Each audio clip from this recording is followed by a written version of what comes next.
मैं एक बात कहता हूं कि ये जो तार आपने, ये सारी बातें आपने कही, क्या उदयपुर का जो हत्यारा था, जो ये रियाज, ये भारतीय जनता पार्टी माइनॉरिटी मोर्चा के कार्यक्रमों में शामिल नहीं हो रहा था? ये गुलाब चंद कटारिया जी के साथ क्या कर रहा था? अगर 2013 से आपका इल्जाम है, मीडिया का इल्जाम है कि 2013 से जो है ये नेपाल जा रहे थे, ये दावत इस्लामी से जुड़े हुए थे पाकिस्तान से, तो इस दौरान में जो 2019, 17, 18, 19 में कई बीजेपी के कार्यक्रम में ये शामिल हुए, और अभी जो जम्मू रीजन में जो आतंकवादी लश्कर तोयबा का जो गिरफ्तार हुआ, वो बीजेपी जम्मू आईटी माइनॉरिटी मोर्चा का, यहां से जवाब सुन लीजिए, जम्मू बीजेपी आईटी सेल का माइनॉरिटी मोर्चा का जो वो मंडल अध्यक्ष है साहब, उसके यहां से सारे चीजें जो तार, तो ये जो इन हथियारे, इन आतंकवादियों, इनके तार जो है, ये देखिए बीजेपी का कार्यकर्ता बीजेपी के कार्यक्रम में, यहां पे देखिए ये कौन है? ये वही रियाज है जिसने यहां से कन्हैया लाल की निर्मम हत्या की। मेरा तो दिल रोता है, मैं उनकी पत्नी की जो है आंखों जो आंसू थे, वो मेरे भी आंखों में आंसू थे, लेकिन ये हत्यारा कौन है? ये हत्यारा कौन है? ये भारतीय जनता पार्टी के माइनॉरिटी मोर्चा का यहाँ से सदस्य है साहब। ये गुलाब चंद कटारिया के साथ है, ये कन्हैया लाल का हत्यारा, ये जो जम्मू में जो कर रहा है, ये भी भारतीय जनता पार्टी के साथ जुड़ा है। तो आतंकवादी, हत्यारे, कातिल, सारे लोग बीजेपी के साथ अगर जुड़े हैं, तो सवाल मुझसे क्यों पूछेंगे? मैंने क्या किया? कोई भी आदमी भारतीय का हो ही नहीं सकता। उसकी भारतीय जनता पार्टी में बाकायदा ऐसे लोग भेजे जाते हैं।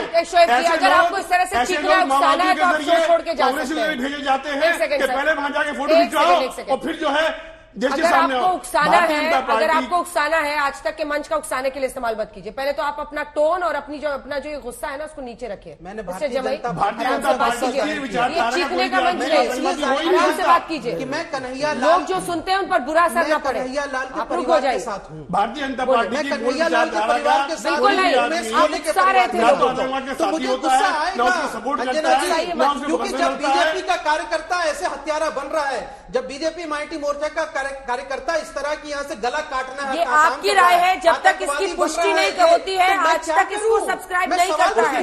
ये वो जानकारी है जो आप दे रहे हैं, और जब तक आज तक पर ये खबर नहीं चली है, इसलिए आप रुक जाइए और बेवजह का मीडिया के हवाले से मत करिए। कई चैनल आप जाइए कहीं और आप या तो पुख्ता कीजिए खबर को, या फिर गुमराह मत कीजिए। रुक जाइए प्लीज सर, प्लीज बात को समझिए। मामला नाजुक है, जब तक खबर की पुष्टि नहीं चलेगी। वारिस पठान साहब को दिखाइए। ये देखिए वारिस पठान साहब, उन्होंने सीधा सीधा ओवैसी साहब के नाम पर सवाल खड़ा किया है कि वो भी लोगों को उकसा रहे थे। इस पर जवाब दीजिए। जब सर तन से जुदा कर देंगे नुपुर शर्मा के नाम पर, पूरा गलत है। अंजन टांग रहे थे सर, उनका पुतला बना के टांग रहे थे, किसी का मुंह नहीं खुला। अभी मैं टीवी देखा है, मिस्टर पठान का भी नहीं खुला था। अंजना जी देखिए, अभी मैं देख रहा हूं आपका चैनल के ऊपर तकरीबन 7 पैनलिस्ट हैं, सातों साथ एक ही समुदाय के पैनलिस्ट को आपने रखा। तो इसका मतलब तो मैं भी नहीं समझ सक रहा हूं, और कुछ लोगों का मुझे मैसेज आया वो भी समझ नहीं रह गए। फिर भी गैर आपकी मर्जी, आप किसी को भी रखें। क्या एक ही समुदाय के लोगों के साथ डिबेट होगा? क्या इन्हीं को कटघरे में खड़ा किया जाएगा कि दूसरे भी समुदाय के कुछ वरिष्ठ स्कॉलर्स हैं उनको भी लाया जाएगा डिबेट में? बात नंबर 2 मैं आपको बताना चाहूंगा अंजना जी, हमने हर बात का खंडन किया है, हर वायलेंस का खंडन किया है। हमने उदयपुर की घटना का खंडन किया, अमरावती की घटना का खंडन किया, इखलाक पेरू खान की घटना का हमने हमेशा खंडन किया है। हमने एक रूल ऑफ लॉ का पालन किया जाए, उस कायदे कानून के तहत नुपुर शर्मा को अरेस्ट किया जाए, और जो संविधान ने है उसको उस हिसाब से सजा मिले।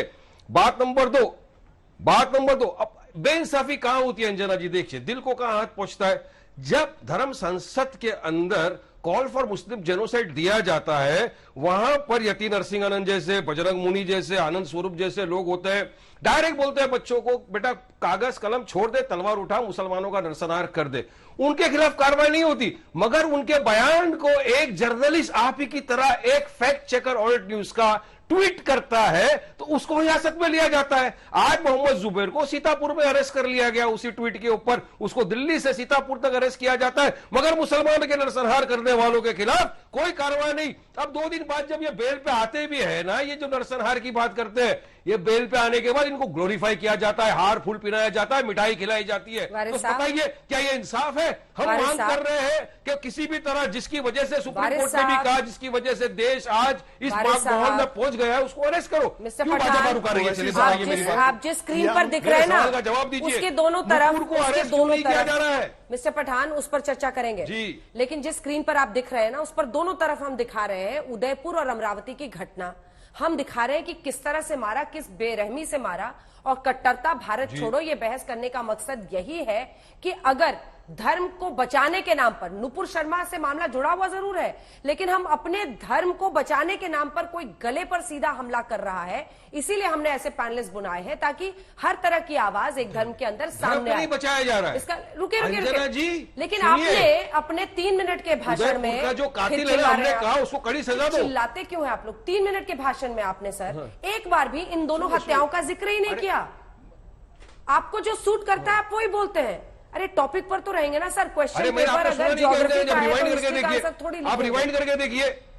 आप मेरा जो 3 मिनट आपने बोला ना जो भाषण की बात, उसको आप रिवाइंड करके सुनिए। मैंने कहा हम उदयपुर की भी घटना का खंडन करते हैं, हम अमरावती की खंडन करने से खाली नहीं होता ना सर। सबने बात नहीं किया।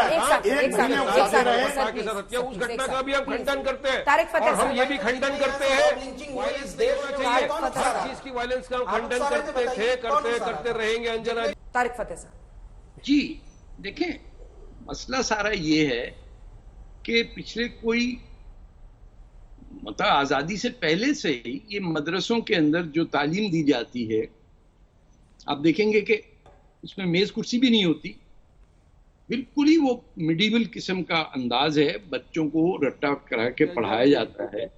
वो किताबों के अंदर लफ्ज काफिर कौन है ये तारिक फतेह के साथ डिबेट में नहीं बैठता। अंजना जी बराए मेहरबानी आप मुझे स्क्रीन से हटाया जाए। ठीक है, उनको मैं स्क्रीन से तारिक हटा फतेह दीजिए। के साथ डिबेट नहीं करना स्क्रीन से चाहता। हटा लेते हैं आपको, आप अलग से बोल लीजिएगा। ठीक है, आप स्क्रीन से हटा देते हैं, आपको अलग से इंटरव्यू कर लेंगे। आप रहिए लाइव, उनको हटा दीजिए, दूसरे को दिखा दीजिए। ठीक है, जो उनको पढ़ाया जा रहा है और हमें ये भी डिबेट नहीं करना है भाई साहब। अरे भाई ये मुद्दे की बात नहीं करेंगे। नो सर प्लीज उनको बोलने दीजिए। शोएब जमी जी आपको जाना, आप उठ के चले जाइए, वैसे नहीं होगा प्लीज, क्योंकि वो पॉलिटिकल है, हम उनकी पार्टी के प्रॉब्लम समझते हैं। अब आप चुपचाप बैठिए और बहस सुनिए। तारिक साहब बोलिए अब अपना आप जब प्लीज। पढ़ाया जा रहा है कि काफिर कौन है और जुम्मे की नमाज में दुआ मांगी जा रही कि या अल्लाह मुसलमानों को कौमुल काफिरीन पे फतह नसीब कर, ये आपको राइट अक्रॉस आसाम से नीचे मलाबार तक यही दुआ मांगी जाती है हर मस्जिद के अंदर कि जो कौमुल काफिरीन है इसकी सत्यानाश। ठीक है, मैं जवाब देता हूँ। अरे आप जवाब क्यों दे रहे हैं? मेरी बात खत्म नहीं हुई। बोल लेने दीजिए, मैंने आपसे बोल लेने दीजिए। आप बोलने क्यों नहीं दे रहे सर? यहाँ का ऑडियो डिप कर दीजिए, आपकी आवाज जाएगी। तारिक साहब यहाँ का स्टूडियो का ऑडियो खत्म कर दीजिए। अंदाज जवाब वही है, इनका बस चले तो ये मेरी भी गर्दन काट दें। ऐसी बात नहीं है कि गर्दनें नहीं काटती। जुमे में दुआ होती है? अरे भैया साहब, भले आपकी विचारधारा अलग हो, लेकिन आप झूठ बोल रहे हो। मुसलमान हो के झूठ बोलते हो, यही तुम्हारा कमाल है। आवाज ही नहीं जा रही, आपकी आवाज नहीं जा रही। मेरे से पूछेंगे जब बोलिए तारिक माइक्रोफोन खंडन कीजिए। तारिक देखिए, आई कांट बिलीव इट। देखिए इनकी इंटॉलरेंस कि they can not even here के पॉइंट ऑफ व्यू इनसे मुख्तलिफ हो तो ये तैश में आ जाते हैं। आप सोचिए वो जो 17-18 साल का बच्चा है जिसको आपने पंप किया हुआ है कि तूने जब तक काफिरों को नहीं मारा तू जन्नत में कैसे जाएगा।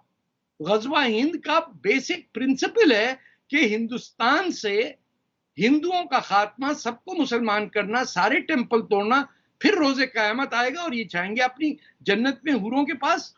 This is inbred in their minds. आप कैसे करेंगे? आपने खुली छुट्टी दी हुई है पिछले 70 सालों से, अंग्रेज के जमाने से चल रहा है दियोबंद। कोई उसका सिलेबस डिटरमिन करता है state? No, it is determined by them.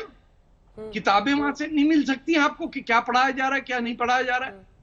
Tariq फतेह साहब जो आप बोल रहे हैं सर बहुत मतलब इसलिए भी जरूरी है क्योंकि अतीकुर रहमान साहब मैं आपसे जवाब इस पर लूंगी, लेकिन अब हम आपको सुनाना चाहते हैं। केरल के राज्यपाल हैं आरिफ मोहम्मद खान, एक वक्त पर कांग्रेस पार्टी के बड़े नेता, उन्होंने भी ये इशू उठाया है। आज वो राज्यपाल हैं केरल के, लेकिन इस इशू पर मैंने खुद उनका इंटरव्यू किया और उनकी क्या राय है वो भी सभी को सुनाते हैं। ध्यान से सुनिएगा क्योंकि ये बातें बहुत अहमियत रखती हैं। जिस शख्स को शाहबानो केस में सिर्फ इसलिए दरकिनार कर दिया गया क्योंकि वो इसी धर्म के अंदर बदलाव और बेहतरी की आवाज बनना चाहते थे, आज उन्होंने इस मुद्दे पर मुंह खोला है। इसी मुद्दे पर जो इशू आपने मदरसा का उठाया उस पर उनकी क्या राय थी, पहले सुनिए आप आठों, फिर इस पर चर्चा करेंगे। सुनिए।